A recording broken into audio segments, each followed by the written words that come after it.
Barcelona এবং Borussia ডর্টমুন্ডের মধ্যে বহুল প্রতীক্ষিত উয়েফা চ্যাম্পিয়ন্স লিগ 2024-25 মৌসুমের কোয়ার্টার ফাইনালের প্রথম লেগ ম্যাচটি আজ 9 এপ্রিল 2025 স্থানীয় সময় রাত 9টায় সিএসটি স্পেনের ঐতিহাসিক এস্টাদি অলিম্পিক লুইস কোম্পানিস স্টেডিয়ামে অনুষ্ঠিত হতে যাচ্ছে।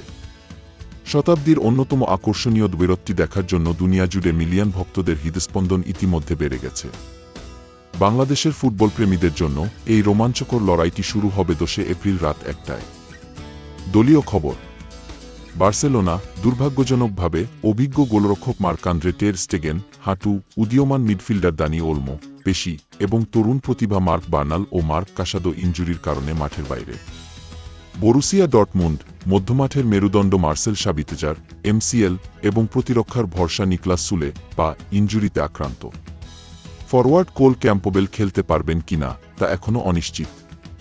কোচের মন্তব্য।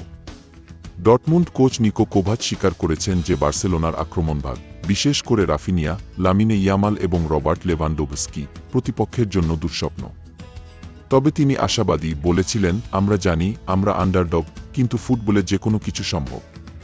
আমরা তাদের দুর্বলতাগুলো খুঁজে বের করে আঘাত হানতে প্রস্তুত। ম্যাচ সম্প্রচার। এই হাই ভোল্টেজ ম্যাচটি সরাসরি সম্প্রচারিত হবে। বিশ্বজুড়ে লাখো চোখ থাকবে মাঠের প্রতিটি মুহূর্তে। স্থানীয় সম্প্রচার এবং স্ট্রিমিং প্ল্যাটফর্মগুলোতে চোখ রাখুন। সাম্প্রতিক পারফরম্যান্স। বার্সেলোনা 2025 সালে এখনও অজেয় এক অনন্য ছন্দে রয়েছে দলটি। অন্যদিকে ডর্টমুন্ড কিছুটা চাপে থাকলেও ঠিক এই ধরনের ম্যাচেই তারা ইতিহাস করতে ভালোবাসে।